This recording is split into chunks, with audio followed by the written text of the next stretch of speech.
Question दिया गया है दोस्तों, बायोलॉजी से जैव पराक्रम क्या है। तो जैव पराक्रम दोस्तों देखते हैं क्या होता है। तो वे सभी पराक्रम जो सम्मिलित रूप से दोस्तों अनुरक्षण का कार्य करता है उसे दोस्तों जैव पराक्रम कहते हैं, जैसे पोषण, परिवहन, उत्सर्जन, शोषण इत्यादि। तो सबसे पहले समझते हैं ये पोषण। पोषण क्या होता है इसको समझते हैं। तो पोषण दोस्तों एक जटिल प्रक्रिया है तथा जिसके अंतर्गत कोई जीव भोजन ग्रहण करता है जिसके द्वारा शरीर निर्माण, टूट फूट की मरम्मत करता है एवं अन्य सभी जैविक क्रियाओं का संचालन करता है दोस्तों, उसी को पोषण कहते हैं। ये मुख्यतः दोस्तों दो प्रकार के होते हैं। पोषण दोस्तों निम्नलिखित दो प्रकार के होते हैं। पहला स्वपोषी पोषण, पहला होता है दोस्तों स्वपोषी पोषण। तो स्वपोषी पोषण दोस्तों किसको कहते हैं इसको देखते हैं। स्वपोषी पोषण दोस्तों पोषण की वह विधि है जिसमें जीव बाहरी वातावरण से कार्बन डाइऑक्साइड, CO2 और जल लेकर दोस्तों सूर्य प्रकाश की उपस्थिति में अपनी कोशिकाओं में उपलब्ध क्लोरोफिल की सहायता से ग्लूकोज का निर्माण करते हैं, स्वपोषी पोषण कहलाते हैं। अथवा दूसरे शब्दों में भी दोस्तों इसका व्याख्या हम कर सकते हैं।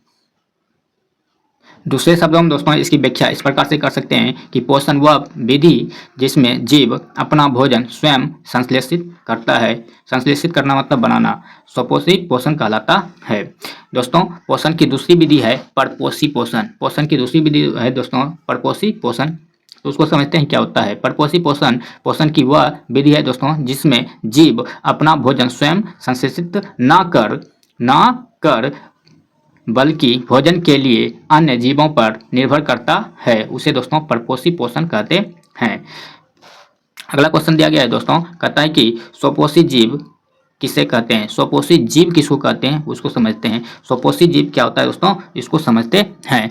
ये क्वेश्चन बहुत इंपॉर्टेंट है और पूछा जाता है, तो चलिए इसको देखते हैं। स्वपोषी जीव तो वे जीव जो अपना भोजन स्वयं संश्लेषित करते हैं, संश्लेषित करना मतलब बनाना करते हैं, स्वपोषी जीव कहलाते हैं। जैसे हरे पेड़ पौधे ये अपना भोजन स्वयं बना लेते हैं, इसीलिए इसको स्वपोषी जीव कहते हैं। जैसे हरे पेड़ पौधे, यूग्लिना, शैवाल, कुछ रासायनिक संश्लेषित बैक्टीरिया ये सब जो है अपना भोजन स्वयं बना लेते हैं, इसीलिए इसको स्वपोषी जीव कहते हैं। अगला देख लेते हैं दोस्तों परपोषी जीव। तो परपोषी जीव क्या होता है इसको देख लेते हैं। हमारा क्वेश्चन दिया गया है परपोषी जीव क्या है। तो परपोषी जीव किसे कहते हैं। तो वे जीव जो अपना भोजन स्वयं संश्लेषित दोस्तों नहीं कर पाते हैं उसको परपोषी जीव कहते हैं, तथा अपना भोजन के लिए दोस्तों किसी अन्य जीव पर निर्भर करते हैं, परपोषी जीव कहलाते हैं। जैसे आपका दोस्तों मनुष्य जो है दोस्तों एक परपोषी जीव है, ये अपने भोजन के लिए दूसरे जीवों पर निर्भर करते हैं। मनुष्य हो गया, कुत्ता, बिल्ली, गाय, भैंस, बकरी ये सब क्या है तो परपोषी जीव है।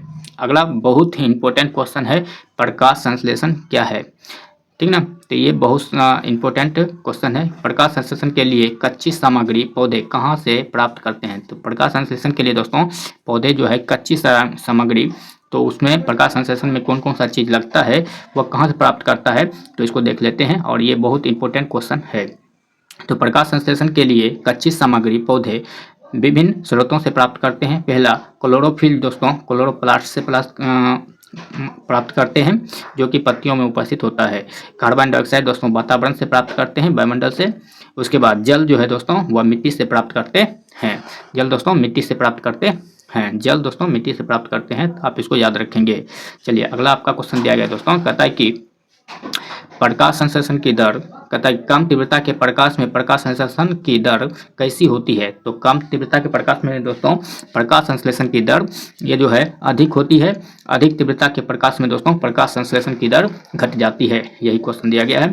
अगला क्वेश्चन दिया गया है दोस्तों, कहता है कि क्लोरोफिल के कणों का व्यास कितना होता है। क्लोरोफिल के दोस्तों कणों का व्यास कितना होता है आपको बतानी है। तो ये होता है दोस्तों 6 माइक्रोमीटर, 4 माइक्रोमीटर से दोस्तों 6 माइक्रोमीटर के बीच होता है। चलिए आपका अगला क्वेश्चन दिया गया है दोस्तों, आपका अगला क्वेश्चन दिया गया यहाँ पे कह रहा है एक कोष के जीव क्या है। एक कोष के जीव किसे कहते हैं। एक कोष के जीव किसको कहते हैं दोस्तों। तो वे जीव जिनका संपूर्ण शरीर केवल एक कोशिका के मिलने से बना होता है उसे दोस्तों एक कोष के जीव कहते हैं। सिर्फ एक कोशिका से मिलकर बने जीव को ही दोस्तों एक कोष के जीव कहते हैं। जैसे आपका अमीबा हो गया, पैरामीशियम हो गया, कवक हो गया, ये सब एक कोष के जीव हैं।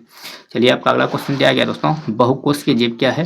तो बहुकोशिकीय जीव वे जीव जिनका संपूर्ण शरीर एक से अधिक कोशिकाओं के मिलने से बना होता है उसे दोस्तों बहुकोशिकीय जीव कहते हैं। जैसे मनुष्य, कुत्ता, बिल्ली, गाय, भैंस, बकरी, ये सब क्या है, बहुकोशिकीय जीव हैं। ये बहुत सारी कोशिकाओं से मिलकर बने होते हैं। अमीबा में अगला क्वेश्चन दिया गया दोस्तों, बहुत इंपॉर्टेंट है और बहुत बार पूछा गया है, तो इसको याद रखिएगा।